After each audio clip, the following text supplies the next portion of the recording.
नमस्कार, स्वागत है आप सभी का आपके ऑफिशियल यूट्यूब चैनल गुरुजी स्पेशल क्लासेस में। मैं हूं निमाई साना, आपके समक्ष उपस्थित हूं साइकोलॉजी विषय वस्तु को लेकर। स्टूडेंट्स, आज की क्लास में हम डिस्कस करने वाले हैं समावेशी शिक्षा टॉपिक पर बेस्ड प्रैक्टिस सेट थर्ड के बारे में।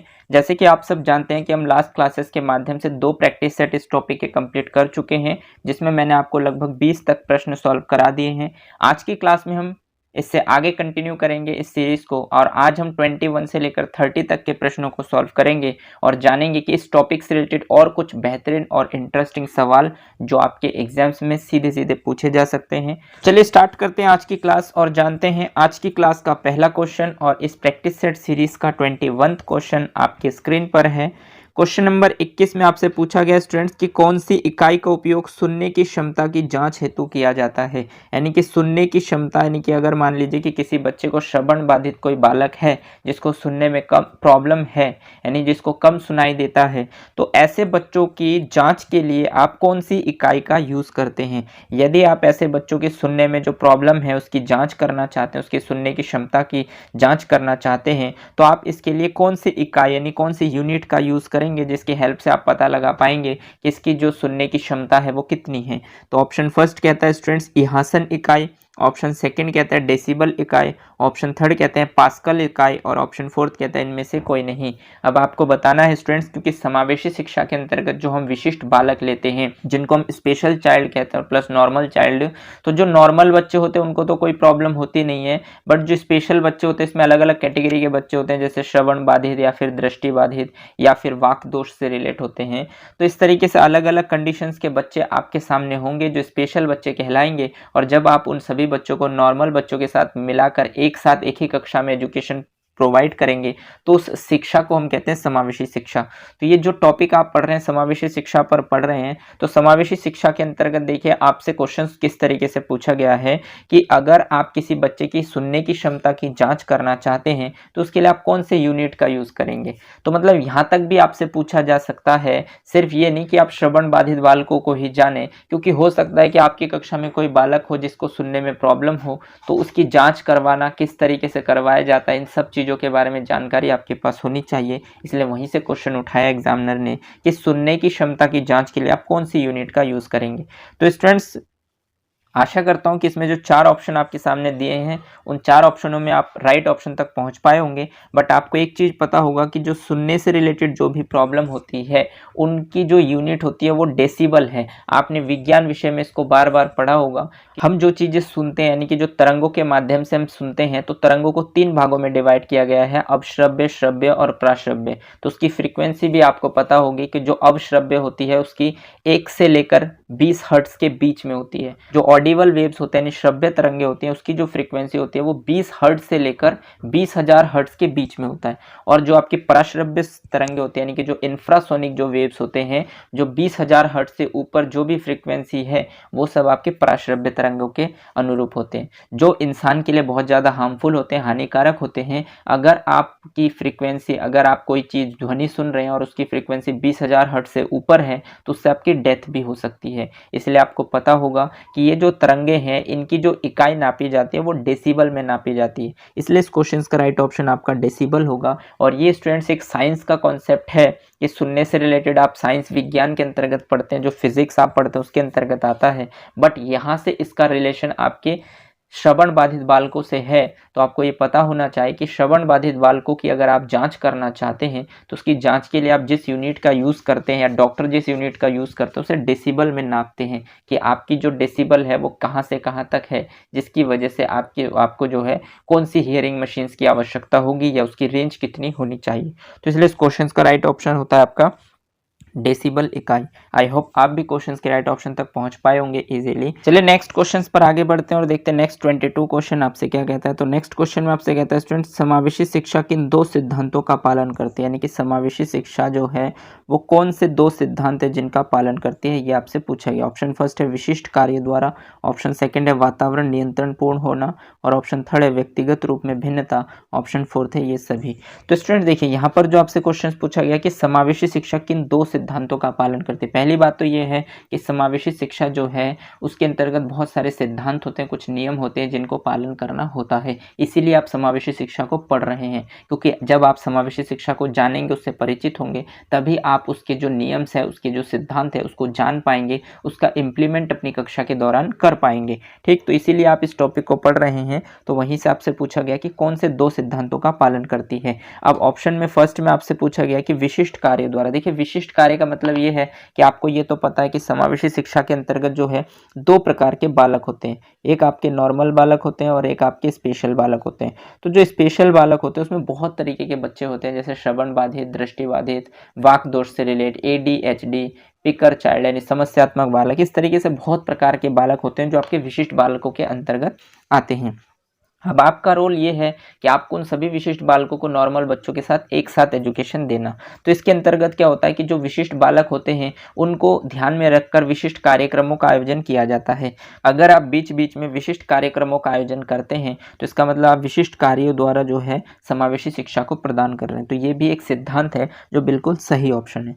दूसरा ऑप्शन कहता है स्टूडेंट्स वातावरण नियंत्रण पूर्ण होना। देखिए, जब आप समावेशी शिक्षा प्रदान करते हैं तो आपके पास नॉर्मल बच्चे भी होते हैं और प्लस स्पेशल बच्चे भी होते हैं। तो उन दोनों ही अलग अलग प्रकार के जो बालक होते हैं उनमें सही कोऑर्डिनेशन बिठाना, सहभागिता के भाव को व्यक्त करना, ये ज़रूरी होता है कि आपसी बच्चों में जो है एक तरीके का कोऑर्डिनेशन, सही मेल जोल बना रहे, ताकि इनमें एक दूसरे के प्रति हीन भावनाएं ना विकसित हो। तो इसीलिए आपका रोल ये भी होता है कि आप वातावरण को बिल्कुल नियंत्रण पूर्ण रखें, कंट्रोल में रखें, ताकि वो बच्चे आपस में जो है कुछ नकारात्मक गतिविधियां ना कर पाए, उनके बीच में सही सकारात्मक भाव उनके बीच में व्यक्त हो, एक सहचारिता का भाव उनके बीच में व्यक्त होने चाहिए, इसलिए आप वातावरण को नियंत्रण पूर्ण रखते हैं।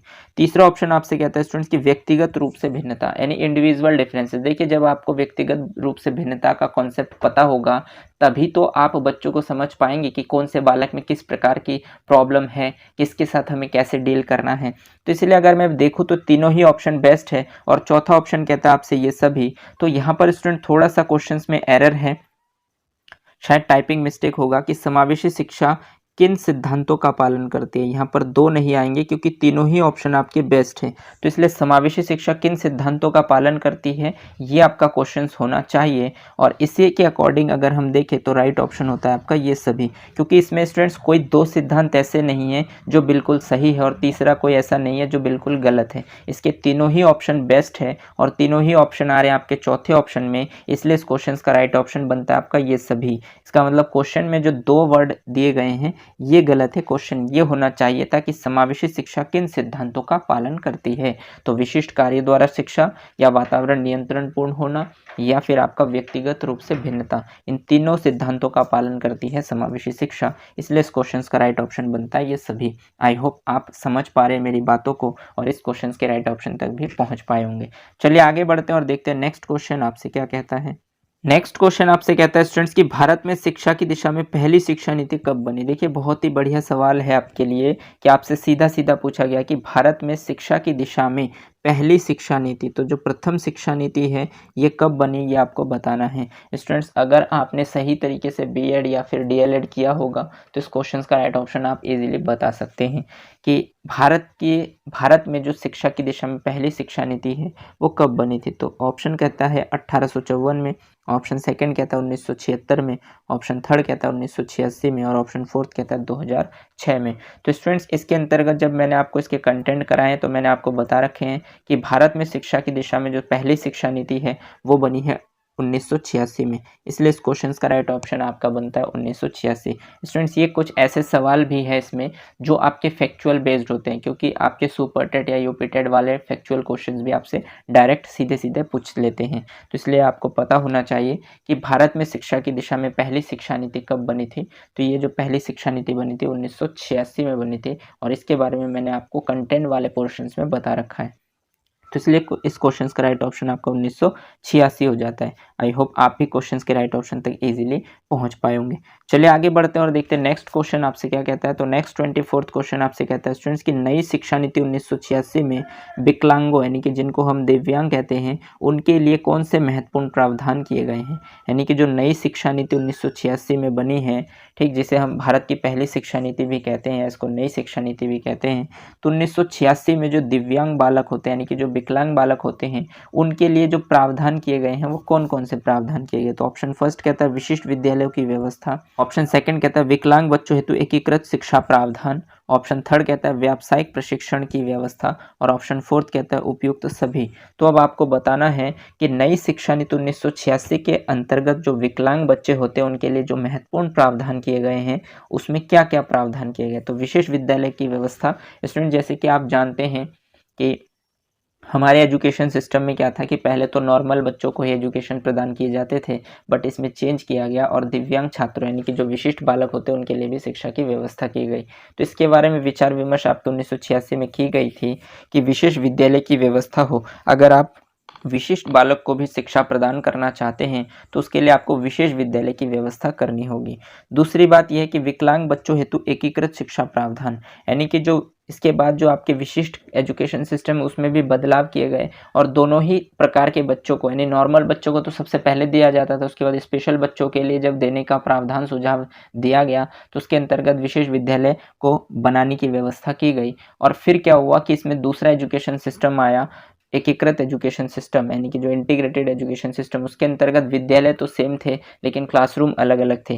तो विकलांग बच्चों हेतु एकीकृत शिक्षा प्रदान करना, यानी कि जो विकलांग बच्चे हैं उनको इंटीग्रेटेड शिक्षा प्रदान करना, यानी कि स्कूल तो सेम होंगे, आपके विद्यालय सेम होंगे लेकिन क्लासरूम अलग अलग होंगे। तो ये भी शिक्षा नीति में प्रावधान किए गए थे, ठीक। और तीसरा ऑप्शन बनता है आपका व्यावसायिक प्रशिक्षण की व्यवस्था, यानी कि जो आप एजुकेशन प्राप्त कर रहे हैं उसके अंतर्गत जो व्यावसायिक प्रशिक्षण यानी कि व्यवसाय को लेकर जो भी प्रशिक्षण दिया जाता है इसकी भी व्यवस्था आपके जो है एजुकेशन सिस्टम में की गई थी कि जो हस्तशिल्प जो कार्यक्रम होते हैं उसमें बच्चों को शामिल किया जाता था। जैसे कि आपकी गांधी जी की जो शिक्षण विधि है उसके अंतर्गत ये सुझाव दिया गया था कि बच्चों को सिर्फ किताबी ज्ञान के साथ साथ जो है उन्हें बाकी हस्तशिल्प कार्यों के भी ज्ञान दिए जाए ताकि वो आने वाले जीवन में अपना जीवन यापन बेहतर ढंग से कर पाए। तो यानी कि व्यवसाय से रिलेटेड जो प्रशिक्षण है उसकी भी व्यवस्था आपके इस एजुकेशन सिस्टम में की गई थी जो नई शिक्षा नीति 1986 बनी थी। तो इसके अंतर्गत बताया गया है स्टूडेंट्स की जो नई शिक्षा नीति 1986 में दिव्यांग छात्रों हेतु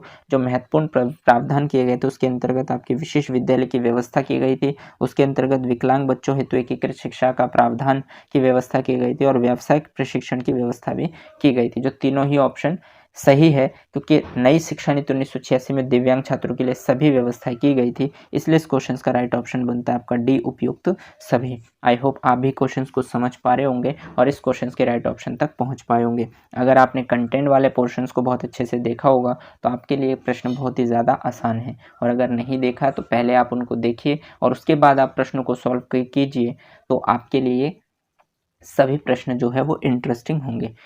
चलिए आगे बढ़ते हैं और देखते हैं नेक्स्ट क्वेश्चन आपसे क्या कहता है।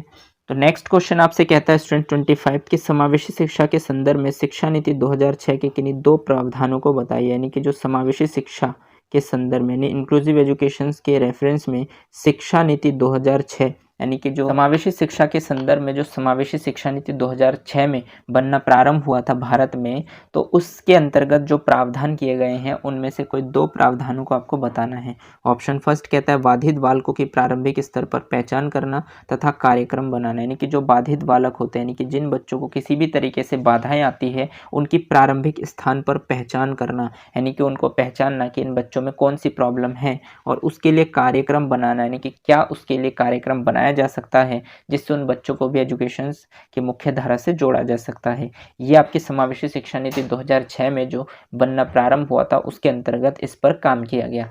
वो तो 2006 में बना था लेकिन उसको लागू जो किया गया था वो RTE एक्ट 2009 के माध्यम से किया गया था, और आपको पता है RTE एक्ट 2009 आपके 1 अप्रैल 2010 को भारत में लागू किया गया था। इसका मतलब समावेशी शिक्षा नीति बनी तो 2006 में थी बट उसको लागू 2010 में किया गया। तो इसीलिए यहाँ पर आपसे बताया गया है कि समावेशी शिक्षा नीति जो 2006 में बनी थी भारत में, उसमें बाधित बालकों की प्रारंभिक स्तर पर पहचान करना और उनके लिए जो कार्यक्रम बना सकते हैं आप, उनके लिए जो भी कार्यक्रम व्यवस्थित करना चाहिए, इस पर कार्य किया गया था, यानी ये सुझाव दिया गया था। दूसरा ऑप्शन आपसे कहता है सामान्य शिक्षा संस्था में विशिष्ट शिक्षा कार्यक्रम के लिए संसाधन एजेंसी के रूप में सेवाएं उपलब्ध कराना। देखिए, सामान्य शिक्षा संस्थान यानी कि जो नॉर्मल शिक्षण संस्थाएं थे, उसमें जो विशिष्ट शिक्षा कार्यक्रम है, यानी कि जो स्पेशल बच्चों के लिए जो कार्यक्रम है, उनको नॉर्मल जो शिक्षण संस्थाएं हैं वहाँ पर भी एक एजेंसी के माध्यम से वहाँ पर सेवाएं उपलब्ध कराना, ये भी विचार विमर्श जो है वो समावेशी शिक्षा नीति 2006 के अंतर्गत की गई थी। और तीसरा ऑप्शन बनता है आपका केंद्र तथा राज्य सरकारों में शैक्षिक उत्तरदायित्व का विभाजन। तो देखिए, जो समावेशी शिक्षा नीति 2006 बनी थी, उसमें ये सुझाव दिया गया था कि केंद्र सरकार अपने उत्तरदायित्व के हिसाब से शिक्षा का विभाजन करेगी और राज्य सरकार अपने उत्तरदायित्व के हिसाब से, यानी दोनों ही सरकारों को जो है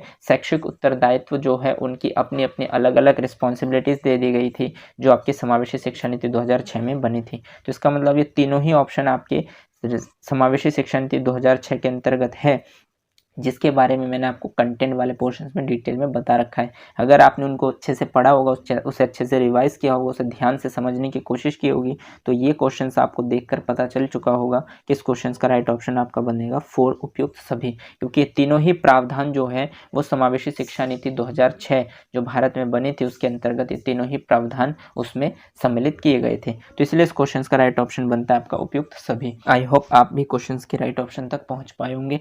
चलिए आगे बढ़ते हैं और देखते हैं नेक्स्ट क्वेश्चन आपसे क्या कहता है।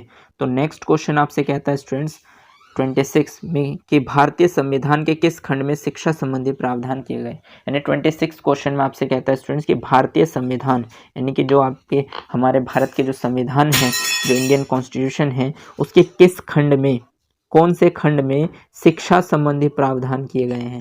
यानी कि जो शिक्षा से रिलेटेड जो भी प्रावधान, जो भी सुझाव दिए गए हैं, वो भारत के संविधान के किस खंड में उसका वर्णन किया गया है। तो ऑप्शन फर्स्ट कहता है खंड 3 में, ऑप्शन सेकंड कहता है खंड 4 में, ऑप्शन थर्ड कहता है खंड 5 में और ऑप्शन फोर्थ कहता है ए और बी दोनों में। तो स्टूडेंट्स, अगर आपने कंटेंट वाले वीडियोस को बहुत अच्छे से देखा होगा, उसके क्लासेस को अच्छे से अटेंड किया होगा, उसके प्रॉपर नोट्स बनाए होंगे, तो ये क्वेश्चंस आपके लिए बहुत ही आसान है, क्योंकि मैंने आपको बता रखा है कि शिक्षा संबंधी जो प्रावधान है वो भारतीय संविधान के खंड 3 और खंड 4 में इसका वर्णन किया गया है। तो खंड 3 और खंड 4 दोनों ही में शिक्षा संबंधी प्रावधान किए गए हैं, लेकिन खंड 5 में नहीं किए गए और दोनों ऑप्शन आपके बनते हैं डी में। तो ए और बी दोनों में इसका राइट आंसर होगा। यानी भारतीय संविधान के खंड 3 और खंड 4 में शिक्षा संबंधी प्रावधान किए गए हैं। आई होप आप क्वेश्चंस को समझ पाए होंगे और इस क्वेश्चंस के राइट ऑप्शन तक भी इजीली पहुंच पाए होंगे। चलिए आगे बढ़ते हैं और देखते हैं नेक्स्ट 27वां क्वेश्चन आपसे क्या कहता है। नेक्स्ट क्वेश्चन आपसे कहता है स्टूडेंट, संविधान संशोधन 86 के द्वारा संविधान में किस अनुच्छेद को छोड़कर प्रारंभिक शिक्षा को नागरिकों का मूल अधिकार बना दिया गया। यानी संविधान संशोधन 86वें, यानी जो 86वें संविधान संशोधन है उसके अंतर्गत संविधान में किस अनुच्छेद को छोड़कर, देखिए स्टूडेंट्स यहाँ पर थोड़ा सा एरर है, ये आपका हो जाएगा जोड़कर, यानी कि संविधान 86वें संविधान संशोधन के द्वारा संविधान के किस अनुच्छेद को जोड़कर प्रारंभिक शिक्षा को नागरिकों का मूल अधिकार बना दिया। यानी कि जो प्रारंभिक शिक्षा होती है, जो प्राइमरी लेवल पर जो एजुकेशंस होते हैं, वो भारत के नागरिकों का मूल अधिकार बनाया गया, लेकिन वो 86वें संविधान संशोधन में किस अनुच्छेद को जोड़कर इसे मूल अधिकार बनाया गया। ऑप्शन फर्स्ट कहता है अनुच्छेद 20 क जोड़कर, ऑप्शन सेकंड कहता है अनुच्छेद 20 ख जोड़कर, ऑप्शन थर्ड कहता है अनुच्छेद 21 क जोड़कर और ऑप्शन फोर्थ कहता है अनुच्छेद 20 ख जोड़कर। तो अब आपको बताना है कि कौन से अनुच्छेद को भारतीय संविधान में जोड़कर, यानी जो 86वें संविधान संशोधन किए गए थे उसके अंतर्गत एक अनुच्छेद है जिसको जोड़कर भारत में प्रारंभिक शिक्षा को नागरिकों का मूल अधिकार बना दिया गया है। तो ये आपको बताना है कि कौन से अनुच्छेद को जोड़कर। तो अगर आपने कंटेंट को बहुत अच्छे से देखा होगा तो ये आपके लिए बहुत ही आसान क्वेश्चन है और इसके बारे में जनरली आप सभी विद्यार्थियों को पता होगा जिन्होंने भी बीएड या फिर डीएलएड सही ढंग से किया होगा। तो इसके अंतर्गत आपको पता है स्टूडेंट्स कि अनुच्छेद 21A को, यानी कि 21A कह लीजिए या फिर आप अनुच्छेद 21 क कह लीजिए, अनुच्छेद 21 क को जोड़कर जो है भारतीय संविधान संशोधन 86वें के अंतर्गत अनुच्छेद 21A को जोड़कर प्रारंभिक शिक्षा को नागरिकों का मूल अधिकार बना दिया गया। तो इसलिए इस क्वेश्चन का राइट ऑप्शन बनेगा अनुच्छेद 21K को जोड़कर। आई होप आप भी क्वेश्चन के राइट ऑप्शन तक पहुंच पाए होंगे। चलिए आगे बढ़ते हैं और देखते हैं नेक्स्ट क्वेश्चन आपसे क्या कहता है। तो नेक्स्ट क्वेश्चन आपसे कहता है स्टूडेंट्स कि राष्ट्रीय पाठ्यचर्या की रूपरेखा 2005 यानी कि जो आपका एनसीएफ है, एनसीएफ 2005 के अनुसार गणित शिक्षण का मुख्य उद्देश्य क्या है, यानी कि जो आप गणित शिक्षण प्रदान करते हैं इसका मुख्य उद्देश्य क्या है। आप एनसीएफ 2005 को यदि आप पढ़े हैं, आपको पता है एनसीएफ 2005 के बारे में, तो आप बता सकते हैं कि गणित शिक्षण यानी कि जो मैथ्स आप शिक्षण दे रहे हैं, मैथ्स यानी गणित से संबंधित जो भी आप एजुकेशन दे रहे हैं बच्चों को, तो इसका मुख्य उद्देश्य क्या होना चाहिए। ऑप्शन फर्स्ट कहता है बच्चों में तार्किक चिंतन का विकास करना।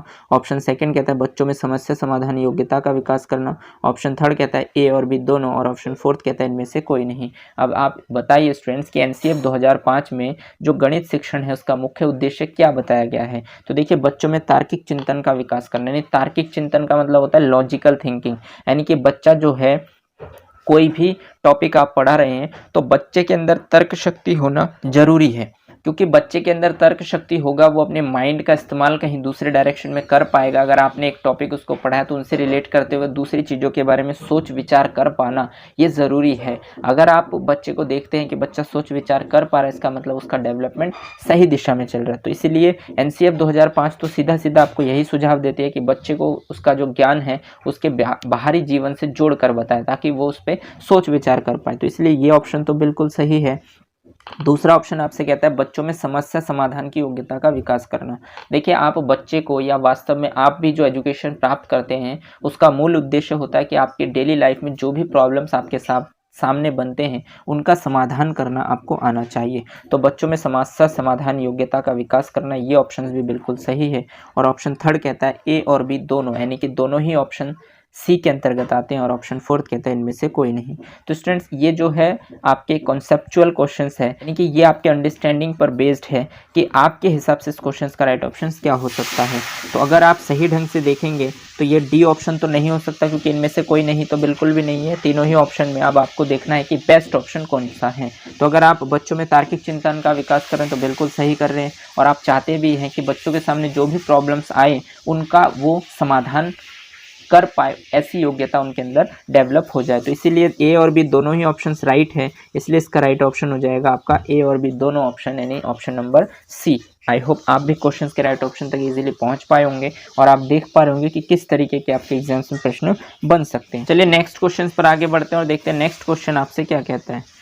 तो नेक्स्ट क्वेश्चन में आपसे कहा गया है 29 में कि मानसिक विचार के लक्षणों में कौन कौन शामिल होता है। यानी कि स्टूडेंट, जो मानसिक विचार होते हैं यानी कि जो मेंटल थॉट्स होते हैं, इसके लक्षण में कौन कौन शामिल होते हैं, यानी कौन कौन इसमें शामिल होता है ये आपको बताना। ऑप्शन फर्स्ट कहता है तनाव, ऑप्शन सेकंड कहता है चिंता, ऑप्शन थर्ड कहता है निराशा, और ऑप्शन फोर्थ कहता है उपयुक्त सभी। तो अब आपको बताना है कि मानसिक विचार के लक्षण में कौन कौन शामिल होते हैं। तो आपको पता है जो आप मानसिक विचार करते हैं, यानी मेंटली जो आप सोचते हैं, जो मेंटली आपका थॉट प्रोसेस, उसके अंतर्गत आपके तनाव भी आते हैं, आपकी चिंता भी है और आपकी निराशा भी है। तो इसलिए इस क्वेश्चन का भी राइट ऑप्शन आपका बनेगा उपयुक्त सभी, क्योंकि ये तीनों ही पॉइंट जो है आपके मानसिक विचार के लक्षण हैं। क्योंकि जब आप मन ही मन सोचते हैं, आप तनाव में होते हैं, आपको बहुत ज़्यादा टेंशन होती है, तो कहीं ना कहीं आप निराश भी होते हैं। तो इसलिए अगर मैं देखूँ कि मानसिक विचार के लक्षणों के अंतर्गत ये तीनों ही चीज़ें जो हैं वो मानसिक विचार के ही लक्षण हैं, इसलिए इस क्वेश्चन का राइट ऑप्शन बनता है आपका उपयुक्त सभी।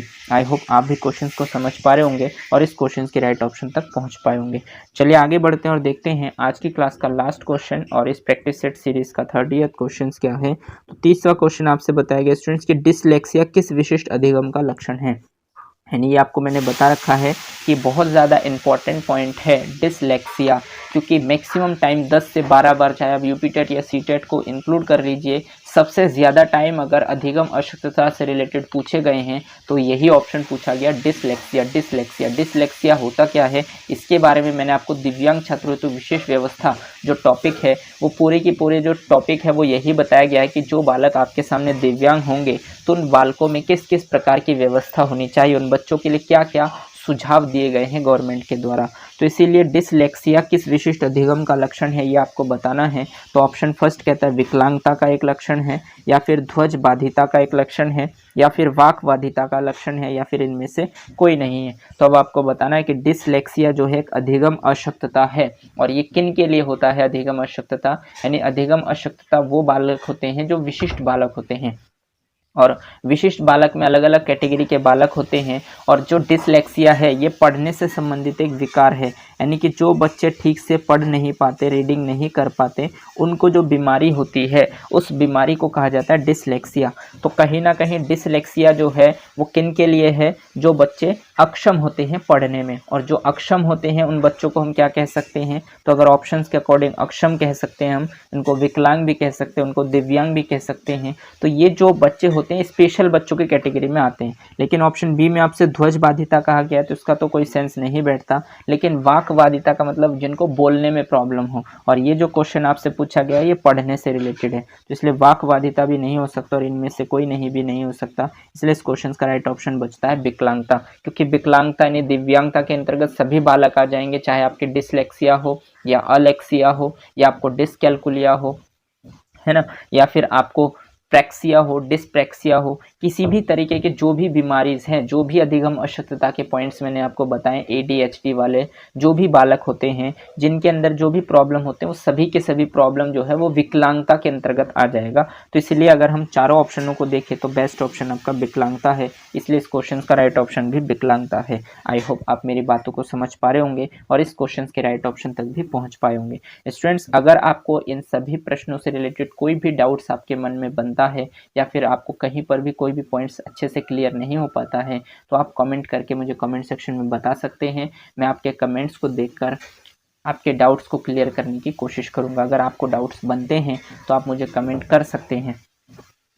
स्टूडेंट्स, यहाँ तक जो भी मैंने आपको बातें बताई हैं उनमें से रिलेटेड अगर आपको कोई भी प्रॉब्लम किसी भी क्वेश्चंस को लेकर होता है तो आप मुझे कमेंट सेक्शन में जाकर कमेंट कर सकते हैं। मैं कोशिश करूंगा कि आपके डाउट्स को क्लियर करूं। और अगर आपको ये क्लास अच्छी लगी हो तो इसे लाइक कीजिए, अपने दोस्तों के साथ शेयर कीजिए, और अगर आपने चैनल को सब्सक्राइब नहीं किया है तो चैनल को सब्सक्राइब कर लीजिए, बेल आइकन को भी प्रेस कर दीजिए, ताकि इसी तरीके के बेनिफिशियल वीडियो जब भी मैं आपके लिए बनाऊँ तो आपको टाइम टू टाइम नोटिफिकेशन मिलते रहें।